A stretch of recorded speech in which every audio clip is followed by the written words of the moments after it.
Hello दोस्तों, मैं प्रकाश कुमार। दोस्तों, मैं आज आप लोगों को इंग्लिश ग्रामर में नाउन बताने वाला हूँ, जिसे हिंदी में संज्ञा कहते हैं।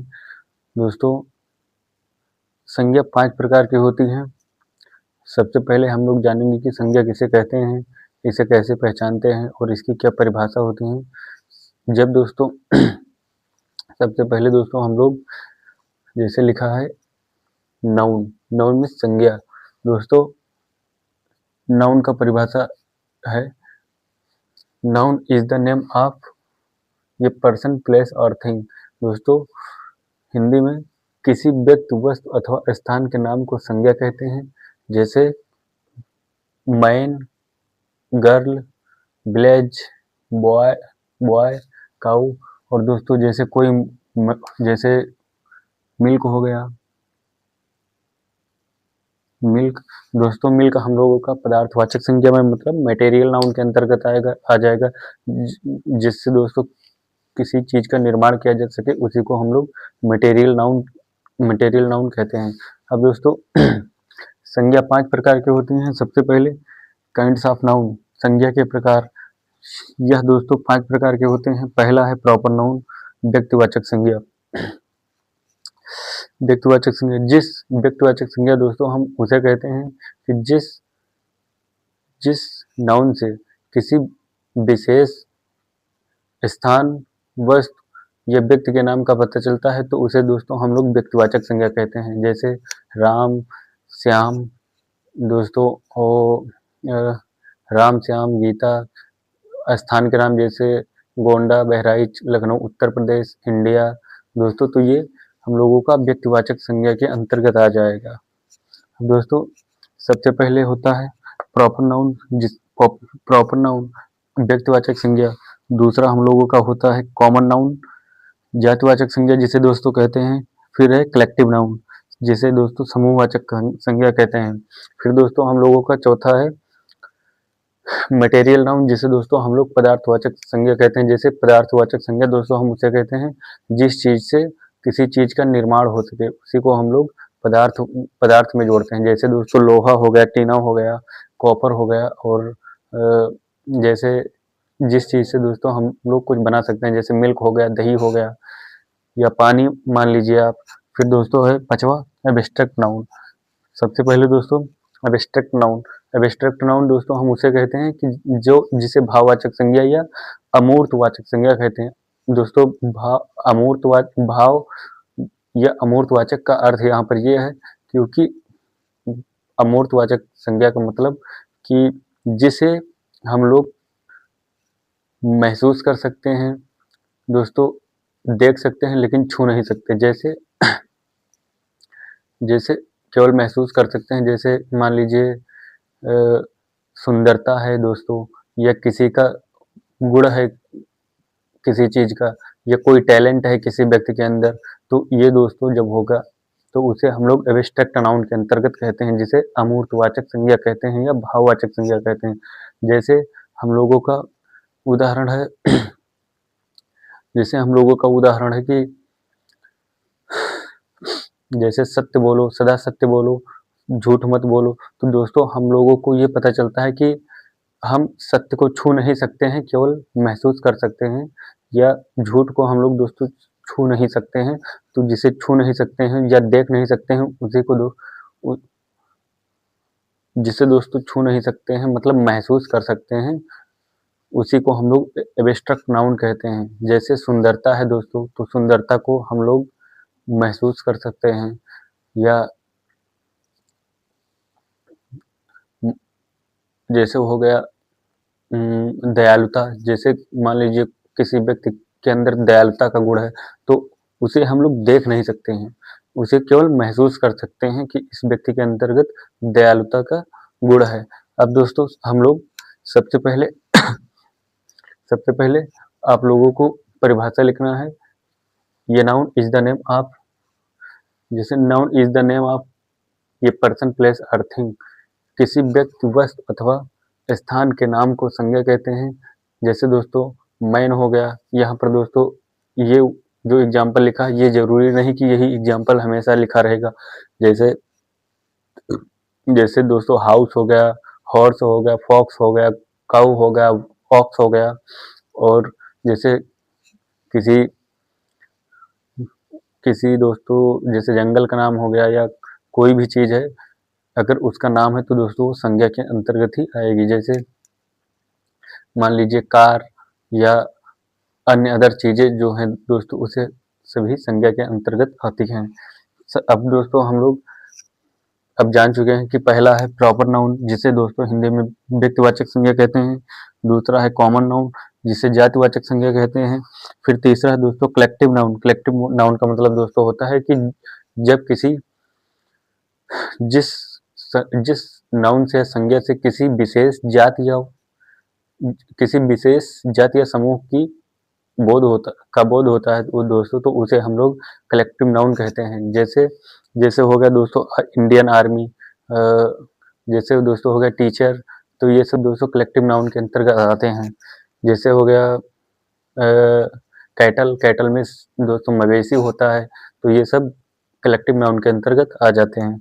फिर दोस्तों है मटेरियल नाउन, जैसे मैंने आपको अभी बताया ही है कि मटेरियल नाउन कैसे कहते हैं। जब दोस्तों जब किसी जब किसी नाउन से किसी पदार्थ का बनने का बोध होता है, तो वहाँ पर दोस्तों मटेरियल नाउन कहते हैं। जैसे दूध हो गया मिल्क, और पानी हो गया जिसे दोस्तों वाटर कहते हैं, पानी, और कार्ड मक्खन, ये सब दोस्तों परिवर्तित किए जाते हैं, तो इसीलिए मटेरियल नाउन के अंतर्गत आते हैं। अब दोस्तों पांचवा है एब्स्ट्रैक्ट नाउन, जिसे दोस्तों भाववाचक संज्ञा कहते हैं, तो अभी आपको मैंने बताया ही है। अब दोस्तों एक एक का हम लोग परिभाषा लिखेंगे और सभी को बारी बारी से समझेंगे पांचों को। सबसे पहले दोस्तों proper noun. Proper noun proper noun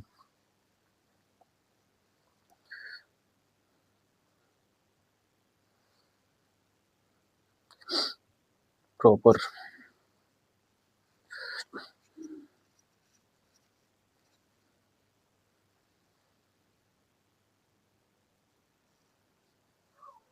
चलो भैया। फिर दोस्तों हम लोग ये जान चुके हैं कि नाउन कितने प्रकार के होते हैं, नाउन की परिभाषा क्या होती है। अब दोस्तों हम लोग पार्ट वाइज फिर समझते हैं। सबसे पहले लिखा है प्रॉपर नाउन। पहले दोस्तों प्रॉपर नाउन, फिर कॉमन नाउन, फिर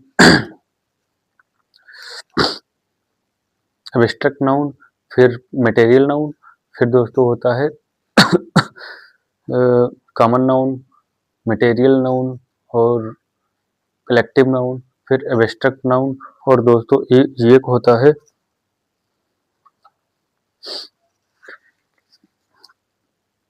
प्रॉपर नाउन।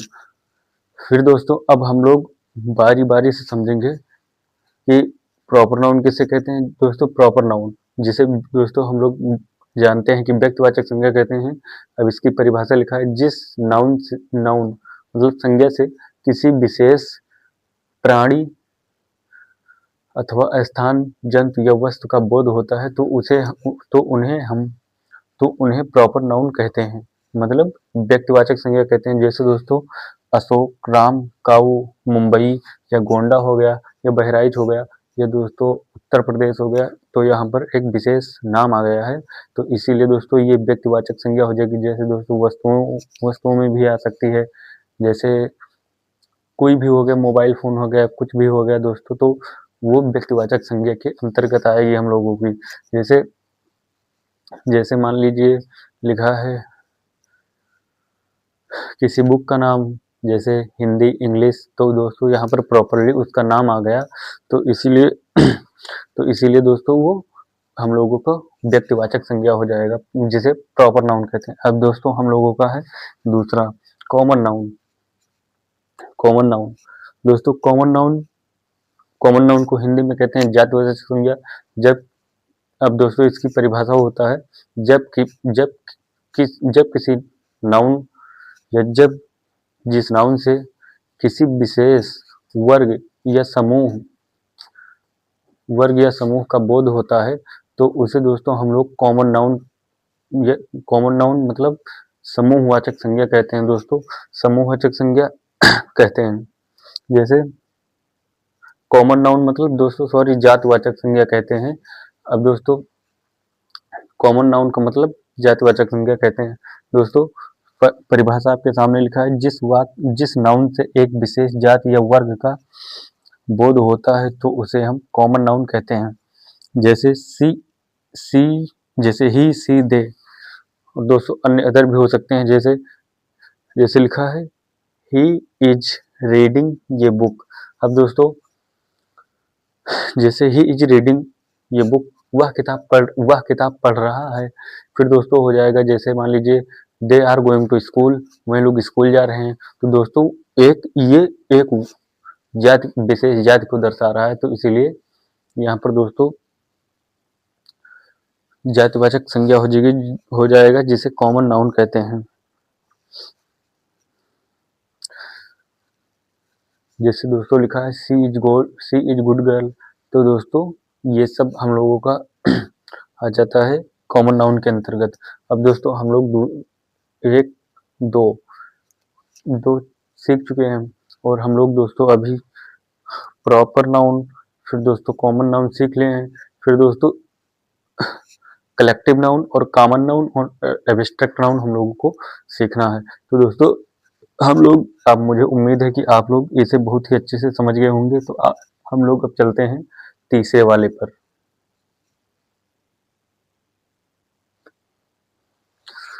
दोस्तों हम लोग दूसरा और पहला और दूसरा जान चुके हैं। अब हम लोग दोस्तों तीसरा जानेंगे, तीसरा चौथा और पांचवा। तीसरा है दोस्तों कलेक्टिव नाउन। कलेक्टिव नाउन जिसे दोस्तों समूहवाचक संज्ञा कहते हैं। जब इसकी दोस्तों परिभाषा होती है, जब किसी नाउन से किसी विशेष वर्ग या समूह का बोध होता है तो उसे हम लोग दोस्तों समूहवाचक संज्ञा कहते हैं। जैसे दोस्तों आप परिभाषा में जान सकते हैं, समूहवाचक संज्ञा जिस नाउन से किसी एक प्रकार के प्राणियों अथवा वस्तुओं के समूह का बोध होता है तो उसे कलेक्टिव नाउन कहते हैं। जैसे दोस्तों आर्मी, फॉक्स, डॉग्स और etc। जैसे लिखा दोस्तों सेंटेंस में प्रयोग होकर मैंने लिख दिया है, इंडियन आर्मी फाइट ब्रेवली। दोस्तों भारतीय सेना बहुत ही बहादुरी से लड़ती है। दोस्तों जैसे लिखा है आर्मी, और दोस्तों उदाहरण है जैसे लिखा है दोस्तों कैटल, और दोस्तों जैसे लिखा है टीचर्स या डॉक्टर्स, और अन्य दोस्तों आ सकते हैं। जैसे अब आप लोग, मुझे उम्मीद है कि आप लोग लिख लिए होंगे कि जिस नाउन से किसी एक प्रकार के प्राणियों अथवा वस्तुओं के समूह का बोध होता है तो दोस्तों उसे कलेक्टिव नाउन कहते हैं। दोस्तों एग्जाम्पल यहाँ पर लिखा है, आप लोग बहुत ही अच्छे से समझ सकते हैं। फिर दोस्तों लिखा है मटेरियल नाउन। मटेरियल नाउन का मतलब होता है दोस्तों पदार्थवाचक संज्ञा। पदार्थवाचक संज्ञा, जिस पदार्थवाचक संज्ञा दोस्तों हम उसे कहते हैं कि जिस नाउन से किसी पदार्थ का होना पाया जाता है या बोध होता है, या पदार्थ दोस्तों उसे कहते हैं कि जब किसी चीज को परिवर्तित कर सकते हैं तो उसी को दोस्तों हम लोग पदार्थवाचक संज्ञा कहते हैं। जिस नाउन से किसी पदार्थ का होने का बोध होता है उसे हम मटेरियल नाउन कहते हैं। जैसे दोस्तों वाटर, गोल्ड, वाटर माने पानी, तो पानी दोस्तों हम लोगों का आप जानते ही हैं कि पानी एक लिक्विड है, तरल पदार्थ है जिसे हम पीते हैं। तो वो दोस्तों जैसे पानी से चीनी बन जाएगा और अदर चीज भी बना सकते हैं। तो जिस चीज से किसी दूसरी चीज में परिवर्तित कर सकते हैं दोस्तों उसी को हम लोग पदार्थवाचक संज्ञा मतलब मटेरियल नाउन कहते हैं। जैसे दोस्तों गोल्ड है, दोस्तों आप लोग जानते हैं कि गोल्ड मतलब सोना। सोना से दोस्तों बहुत से लोग ज्वेलरी बनती हैं, अन्य आभूषण भी बनते हैं। जैसे लिखा है दोस्तों आयरन, तो दोस्तों आयरन से आप जानते होंगे कि आयरन से बहुत ही उपयोगी वस्तुएं बनाई जाती हैं। जैसे आयरन बहुत ही उपयोगी धातु भी है। फिर दोस्तों मिल्क से दोस्तों आप लोग जानते हैं कि दूध से दही, दही से अदर चीज, जैसे दही से दूध का मक्खन, ये सब अदर चीज बनाई जाती है। तो ये सब दोस्तों जब आएगा तो उसे हम लोग हमेशा पदार्थवाचक संज्ञा के रूप में ही रखते हैं, जिसे मटेरियल नाउन कहते हैं। फिर दोस्तों पांचवा लिखा है एब्स्ट्रैक्ट नाउन, जिसे दोस्तों भाववाचक या अमूर्तवाचक संज्ञा कहते हैं। दोस्तों अमूर्तवाचक संज्ञा इसे इसलिए कहते हैं क्योंकि इसे हम छू नहीं सकते हैं, केवल महसूस कर सकते हैं। जैसे लिखा है दोस्तों एब्स्ट्रैक्ट नाउन अमूर्तवाचक संज्ञा, जिस नाउन से गुण, भाव अथवा दया का बोध हो लेकिन उसे छुआ ना जा सके, केवल महसूस किया जा सके, उसे भाववाचक संज्ञा कहते हैं। दोस्तों भाववाचक संज्ञा कहते हैं, जैसे दोस्तों एग्जाम्पल में है ट्रुथ में दोस्तों सत्य बोलना। तो दोस्तों सत्य को केवल महसूस किया जा सकता है दोस्तों, हम उसे देख नहीं सकते हैं कि सत्य है या असत्य है। फिर दोस्तों जैसे लिखा है हॉनेस्टी माने दोस्तों ईमानदारी दोस्तों, किसी भी व्यक्ति की ईमानदारी कोई बाहर से नहीं देख सकता है, इसीलिए दोस्तों ये एब्स्ट्रैक्ट नाउन के अंतर्गत आती हैं, भाववाचक संज्ञा के अंतर्गत आती हैं।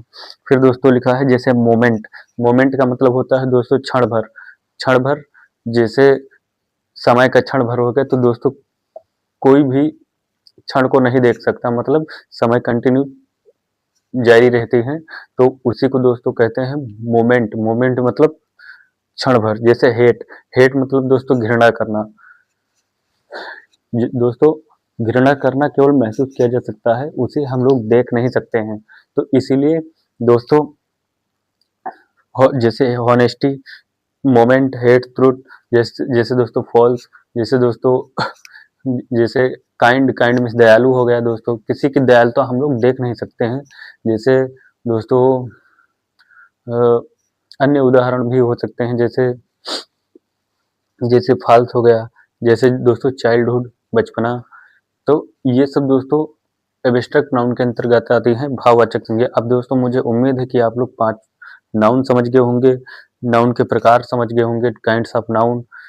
सबसे पहले दोस्तों नाउन की परिभाषा, किसी व्यक्ति वस्तु अथवा वस्तु के नाम को संज्ञा कहते हैं, नाउन कहते हैं। जैसे राम, श्याम, गीता, और किसी विशेष वस्तु जैसे मेज, टेबल, कोई विशेष जंतु जैसे fox, lion, cow and other अन्य दोस्तों। फिर दोस्तों नाउन 5 प्रकार के होते हैं, मैंने बताया। पहला प्रॉपर नाउन, तीसरा कॉमन नाउन, चौथा कलेक्टिव नाउन, चौथा मटेरियल नाउन, पांचवा दोस्तों एब्स्ट्रैक्ट नाउन। मैंने दोस्तों बारी बारी सभी का परिभाषा बता दिया है। मुझे दोस्तों उम्मीद है कि आप लोग समझ गए होंगे बहुत ही अच्छे से। दोस्तों आज के वीडियो में बस इतना ही। ऐसे ही आपको वीडियो पाने के लिए हमारे चैनल को सब्सक्राइब करिए और आप अच्छे से पढ़िए। ओके दोस्तों, धन्यवाद। जय हिंद।